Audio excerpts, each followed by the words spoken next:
Veštačka inteligencija. Ona je već uveliko u našim učionicama.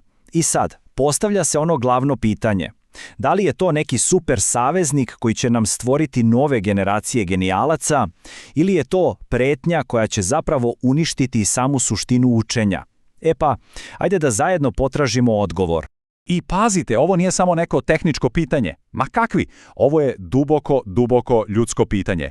Šta će biti sa nastavnicima? Hoće li postati neki super vodiči, potpomognuti moćnim novim alatima ili će ih algoritmi malo po malo jednostavno izgurati iz priče? Verujte, odgovor na ovo pitanje će oblikovati obrazovanje za decenije koje dolaze. Znači, da se odmah razumemo, veštačka inteligencija više nije nešto iz naučno-fantastičnih filmova. Ne.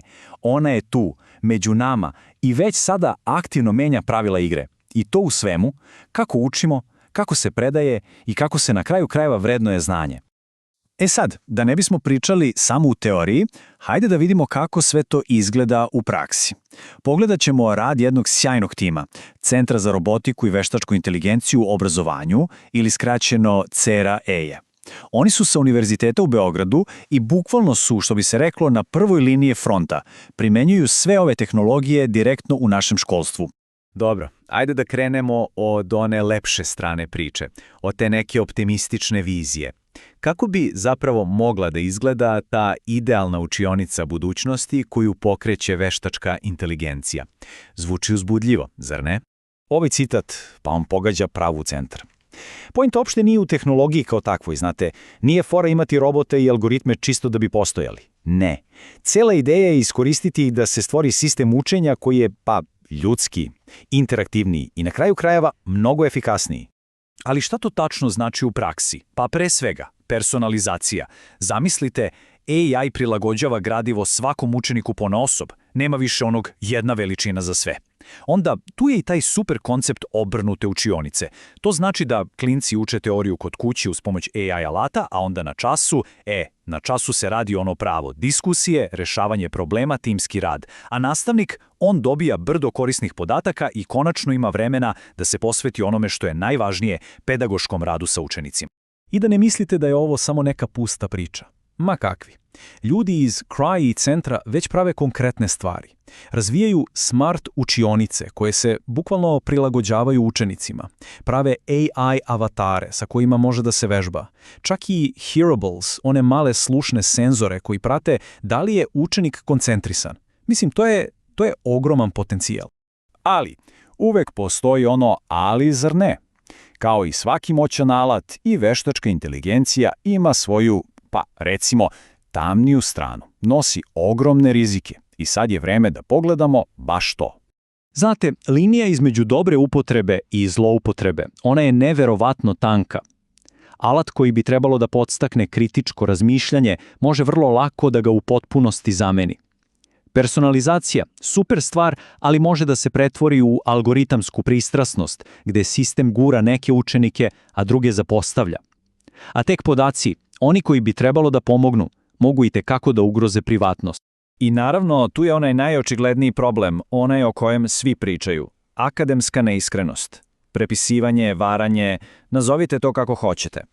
Kad AI napiše domaći, seminarski, pa čak i diplomski rad, učenja tu jednostavno nema. Nema sticanja znanja. Postoji samo simulacija. I sve nas ovo dovodi do onog ključnog pitanja. Ako su obećanja tako velika, a opasnosti isto tako velike, pa kako onda naći pravi put? Postoji li uopšte rešenje? Pa izgleda da postoji. I zanimljivo, odgovor ne leži u samoj tehnologiji. Leži u nečem drugom. U ljudskom faktoru. Ajde da vidimo kako se taj most između tehnologije i čoveka zapravo gradi. Jer na kraju dana tehnologija je samo alat. Ništa više, ništa manje. Kao čekić, recimo. Može se njime sagraditi kuća, a može se i srušiti. Ključ je uvek u onome ko taj alat drži u rukama. Rešenje je dakle kompetentan nastavnik. Neko ko je i digitalno i pedagoški pismen. Neko ko tačno zna kada da kaže ok, sad ćemo da upotrebimo AI da nam pomogne, a kada da kaže dobro, sad tehnologiju na stranu, idemo na klasične metode. I najvažnije od svega, neko ko zna da ništa ne može da zameni pravi ljudski kontakt. I vraćamo se da našu priču o CRAI centru, jer upravo to je njihova misija. Kroz partnerstva, recimo sa UNESCO-om, i kroz razvoj posebnih obuka, oni rade na tome da osnaže nastavnike, da im daju alate, znanja i veštine da plivaju u ovom novom digitalnom svetu. I da ne bude da je to samo priča, evo jednog konkretnog broja. 400, više od 400. Toliko je prosvetnih radnika prošlo kroz njihove programe i pokazali su ogroman, merljiv napredak.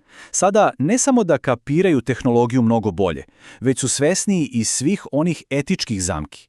A to znanje sada prenose direktno u svoje učionice. I tako, polako dolazimo do kraja, do zaključka. Kakva nas dakle budućnost obrazovanja čeka u svetu koji je potpuno prožet veštačkom inteligencijom? Pa suštinska poruka bi bila ova: tehnologija mora da služi čoveku, nikako obrnuto. Njen cilj nije da zameni, već da oslobodi. Da nastavnicima oslobodi vreme za ono što mašine nikada neće moći. Za empatiju, za inspiraciju, za onu pravu, istinsku, ljudsku vezu. Uloga nastavnika, dakle, ne da se ne smanjuje, nego postaje važnija nego ikad. Samo se menja.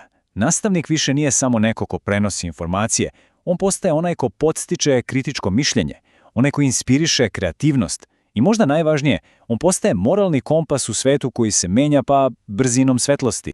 I za sam kraj, jedna ključna misao. Veštačka inteligencija je, u suštini, samo ogledalo. Ogledalo naših namera.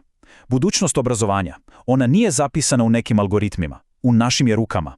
Zato pravo pitanje nije šta će tehnologija da uradi, već kakve ljude mi želimo da stvorimo uz njenu pomoć.